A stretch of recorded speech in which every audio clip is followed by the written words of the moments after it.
Біз негізі, қараңыз, біреу жеткісіп барған, өсекті өте жақсы көреміз де. Өсекті жақсы көреміз ғой біз. Любой жерде кім не айтып қалады екен деп құлағымыз тұрып тұрамыз бүйтіп сразу. Өсекті өте жақсы. Біреуге мысалы бүйтіп айтсаң, сен ұмыт тұрмаш, қазір саған бірдеңе айтам деш. Анау не то, что ұмыт тұрмайды. Өзіңді бар ғой, кәдімгі бар ғой. Не істерімді білмей қаласың бар ғой. Қасында айтады, сен жаңа бірдеңе айтам дедің ғой маған. Сосын айтам. Біраздан кейін айтам, уайымдама. Шыдай алмай жүреді де, іші бар ғой кәмет. Не екен деп жүр екен деп жүр. Ұтып кеткен жақсы ма, жаңа бірдеңе айтам дедің ғой. Айтам, сосын тұра тұршы енді, пожалуйста. Қазір жетсін бері айтам ғой.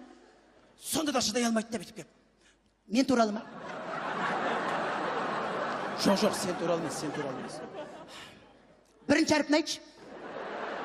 Шыдай алмаймыз, ана пока білмей, ананы бар ғой, айтпасам бар ғой, ұйықтай алмайды бар ғой. Кім туралы айтшы? Берік туралы ма? Берік туралы айтпашы. Ол өтірік айтады, ол негіз бар ғой, олай емес деп. Ана пока білмей, қойшы, пожалуйста, сосын айтамыз. Айтпасаң айтпай қойшы, өзі айтам дейді, бірдеңе,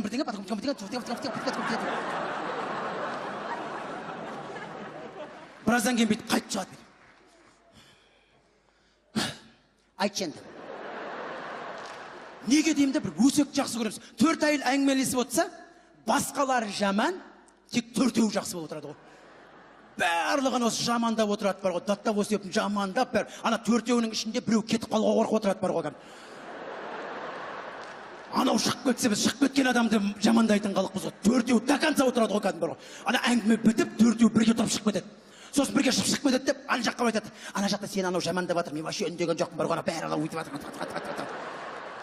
Мына әлеуметтік желілер бізге тіпті жақсы болды. Твиттер, Инстаграм. Ой, біреудің атынан өтірік атын ашып алып, небір сөздер жазып отырасың. Бәрі білгіш қой. Ешкім білмейтін адам жоқ. Бәрі ақылды. Инстаграмға мен таң қаламын да кәмі. Фотосын пұчық Инстаграмға жібереді.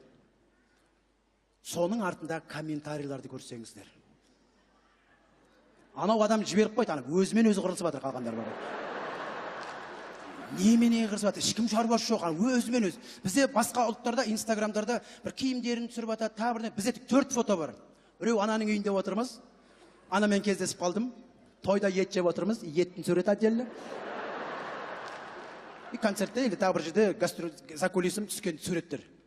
Бізде 4 сурет. Біздің мына суреттер, мысалы үшін мынандай, инстаграмдағы суреттерді қазір экранға назар аударайық. Мысалы былай. Артындағы, астында комментарий қазір. Мынаулар кухняда ма, әлде залда ма дейді. Жоқ, ана адамға шаруасы қанша деймді, ол қайда отыр олар. Главное, фотоға түсіп жіберді ғой, адамдарды айтсаңдар, қайда отырғаны керек. Арғарай мынандай тағы шығатындар бар. Кухня, артында микроволновка тұр дейді. Одан кеңіз қарап отырмайды, бұлай жазады. Кухня емес, ас үй, микроволновка емес, қысқа толқынды пеш деп ішінде патриоттар шығады ішінде кейбірлер. Интернеттің ішінде патриот та өздерінше жағы. Елдің емес, интернеттің ішінде патриот. Келесі бұлай жазады сосын. Ортасында әнші дос ағам, мен оны люблю. Жүректер қойып қояды. Осындай міне, арғарай тола береді комментарийлар. Келесі сурет. Міне, досым жанға тарелка жетпеген бе дейді.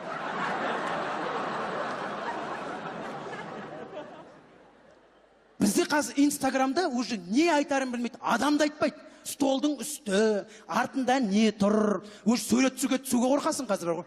Біреу суретке түсіп атса, артында бүйтіп тұрып қалсаң, соны сені әңгіме қылып атады. Ар жағындағы адам неге бүйтіп тұр, біреу фотоға түсіп атса, артында уже дайындалып тұру керек сияқты бүйтіп.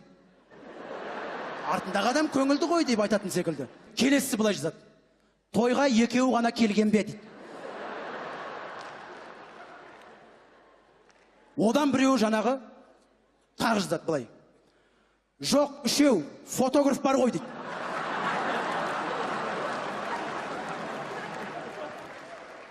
Өздерімен өздерді уақыт өткізіп, бір әңгіме жазса екен ішінде. Жоқ, болмайтын бірдеңені қозғап отырамыз. Келесі мысалы. Мынаны қараңызшы. Мына екі жігіт дейді, тефаль деген чайник бар екенін білем екен дейді. Ана жерде столдың үстінде бір чайник тұрды, ана тоқ қойған соң. Чайник тефаль бар екен білеме дейді. Жоқ, шаруасы қанша столдың үстіндегі дастарханға. Ол тефальмен ше ме, ол сол жерге қойып жай кипятокпен ше ме. Келесі. Бұл айтатын. Бэби дейді. Гипоаллергенные подгузники для ваших детей. В Астане доставка по городу Астана дейді. Вообще ешқандай қатысы жоқ бірдеңе жоқ. басқа біреулер рекламаларын бэби, жаңағы бірдеңе, сомкілер, очкилер ішінде болмайтын жерде. Келесі, мынаны қараңыздар. Мынандай да бар Инстаграмның ішінде, Болатбек жіберді енді. Ана жазғандарын қараңыздар. Колобок па, смайлик, көзін жауып тұр, құлағын жауып тұр, аузын жауып тұр. Мужской сумка, женский сумка. Осыны түсінетіндер бар да. Оған біреу ответ жазып қараңыздар. Осыны оқиды, бара-бара сөзден де қалатын, сөзден жазудан да. Мынандай сурет бар. Менің бір өзім қызық енді, таң қалатыным. Мынаны қараңыз. Дастарханның үстінен қалай түсірген деп жазған. Осыған бас жетпей ме жазып отырған адам деймін да, дастарханның үстінен қалай түсірген дейді. Енді былай түсірген ғой енді кәдімгідей. Соны біреу жазыпты бұлар. Оның несі қиын, қазақтың дастарханы жерге жайған дейді. Не деген ақылдылар отыр деймін да, Инстаграмда бар ғой. Не деген ақылдылар, данышпандар, өздерін данышпан сезінеді бар ғой. Оған біреу бүйтіп жазады. Ешқандай қазақтың дастарханын көріп тұрған жоқпын. Қазақтың дастарханы болса, құрт, май, ірімшік, бауырсақ қайда дейді біреулер. Оған біреудің ответін қараңыздар. Ауылда дейді. Біреу дастарханды салып түсіріп жібере сал, жай міне осындай қонақ келіп жатқан. Соның астында отырып, өздерім өзі қара терге түсіп, дымдары қалмай, ана сот өтелеп болып жүр. Мынандай бар да келесі жаңағы. Мынаны қараңыздар. Той үстінде тәтті күндер деп. Бұлар жіберген өздері, астына жібереміз ғой, осындай жерде отырып. Соған жазғандарын қараңыздар, ақылдылардың. Үшеуі тойға кешігіп келген сияқты, бір орындыққа үшеуі қыстырылысып отыр ғой дейді. Расымен бір қызықты, бір арыстарымдағы мен кей кезде мен өз басым Инстаграмда жоқпын. Біреу мен атын ашып қойған, соң рақаты қызық. Білмеймін, ол не үшін керек, оның жұмысы жоқ па деймін. Мен оған ештеңе төлеп отырған жоқпын. Өзімен өзі фотолар жазып, еще комментарий жазады. Бірдеңе деген бауырыммен тұрым деп жаңа. Өзім тұрған секілді таңғалып қаламын да. Мынандай барсын, мынандай. Артында отырған жігіттің мұрны қышып отыр дейді. Бер жағы әңгіме бітті, ар жағына көшіп кетті да. Сосын бұл Инстаграмдарда жібереді, лайк деген бар. Лайк деген дауыс жинауғы, кім қанша лайк жинаған. Соғы ең қызықтыратын бәрін сол. 300 лайк болыпты. Менікі 1000 лайк болыпты деп мәз болып отырамыз да. Лайк деген жаңа жүректің үстін басады, үлкен кісілерге айтайын. Сол фото ұнаса үстінен басады екен. Оны енді бір лайкты адамдарға жібереді да, былай қарасаңыз. Басып 1000 адам, 3000 адам жинадым, 4000 адам жинадым деп. Бір кәдімгі сауап жинаған адам секілді мәз болып отырады да жаңа. Бір сауап жинаған секілді. Бұл өмірде лайкты сұрап алармыз. Ана өмірде лайкты саған ешкім баспайды ағайын. Соны ойланайық.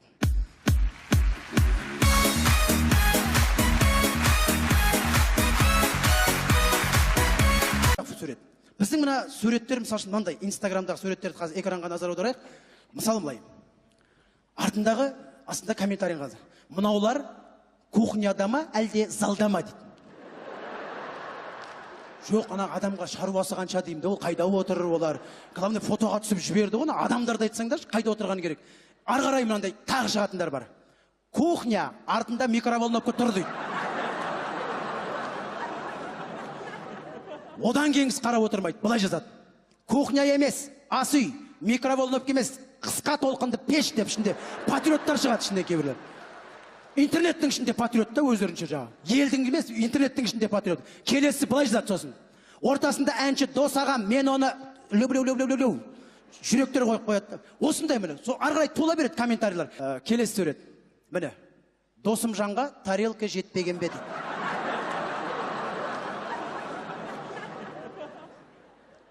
Бізде қазір Инстаграмда уже не айтарын білмейді. Адамды айтпайды. Столдың үсті, артында не тұр. Уже сурет түсуге қорқасың қазір ғой. Біреу суретке түсіп атса, артында бүйтіп тұрып қалсаң, соны сен әңгіме қылып жатады. Ар жағындағы адам неге бүйтіп тұр? Біреу фотоға түсіп атса, артында уже дайындалып тұру керек сияқты бүйтіп. Смайлик, көзін жауып тұр, құлағын жауып тұр, аузын жауып тұр. Мужской сумка, женский сумка. Осыны түсінетіндер бар да. Оған біреу ответ жазып қараңыздар. Осыны оқиды, бара-бара сөзден де қалатын, сөзден жазудан да. Мынандай сурет бар. Менің бір өзім қызық енді, таң қалатыным. Мынаны қараңыз. Дастарханның үстінен қалай түсірген деп жазған. осыған бас жетпей ме ана жазып отырған адам деймін да, дастарханның үстінен қалай түсірген дейді. Енді былай түсірген ғой енді кәдімгідей. Соны біреу жазыпты былай. Оның несі қиын, қазақтың дастарханы жерге жайған дейді. Не деген ақылдылар отыр деймін да, Инстаграмда бар ғой. Не деген ақылдылар, данышпандар, өздерін данышпан сезінеді бар ғой. Оған біреу бүйтіп жазады. Ешқандай қазақтың дастарханын көріп тұрған жоқпын. Қазақтың дастарханы болса, құрт, май, ірімшік, бауырсақ қайда дейді біреулер. Оған біреудің ответін қараңыздар. Ауылда дейді. Біреу дастарханды салып түсіріп жібере сал, жай міне осындай қонақ келіп жатқан. Соның астында отырып, өздерім өзі қара терге түсіп, дымдар. Біз негізі қараңыз, біреу жеткізіп барған өсекті өте жақсы көреміз де. Өсекті жақсы көреміз ғой біз. Любой жерде кім не айтып қалады екен деп құлағымыз тұрып тұрамыз бүйтіп сразу. Өсекті өте жақсы. Біреуге мысалы бүйтіп айтсаң, сен ұмыт тұрмаш, қазір саған бірдеңе айтам деші. Анау не то, что ұмыт тұрмайды. Өзіңді бар ғой, кәдімгі бар ғой. Не істерімді білмей қаласың бар ғой. Қасында айтады, сен жаңа бірдеңе айтам дедің ғой маған. Сосын айтам. Біраздан кейін айтам, уайымдама. Шыдай алмай жүреді де, іші бар ғой кәмет. Не екен деп жүреген деп жүрген. Ұтып кеткен жоқсың ба, жаңа бірдеңе айтам дедің ғой. Айтам, сосын тұра тұршы енді, пожалуйста. Қазір кетсін бері айтам ғой. Сонда да шыдай алмайды да бүйтіп кеп. Мен туралы ма? Жоқ, сен туралы емес. Бірінші әріпін айтшы. Шыдай алмаймыз да, ана пока білмей, ананы бар ғой, айтпасам бар ғой, ұйықтай алмайды бар ғой. Кім туралы айтшы? Берік туралы ма? Берік туралы айтпашы. Ол өтірік айтады, ол негіз бар ғой, олай емес деп. Ана пока білмей, қойшы, пожалуйста, сосын айтамыз. Айтпасаң айтпай қойшы, өзі айтам дейді, бірдеңе,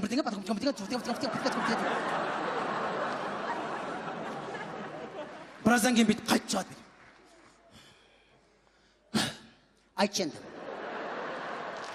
Неге деймін де, бір өсек жақсы көреміз. 4 ай артындағы адам көңілді ғой деп айтатын секілді. Келесі былай жазады. Тойға екеуі ғана келген бе дейді. Одан біреуі жаңағы тағы жазады былай. Жоқ, 3, фотограф бар ғой дейді.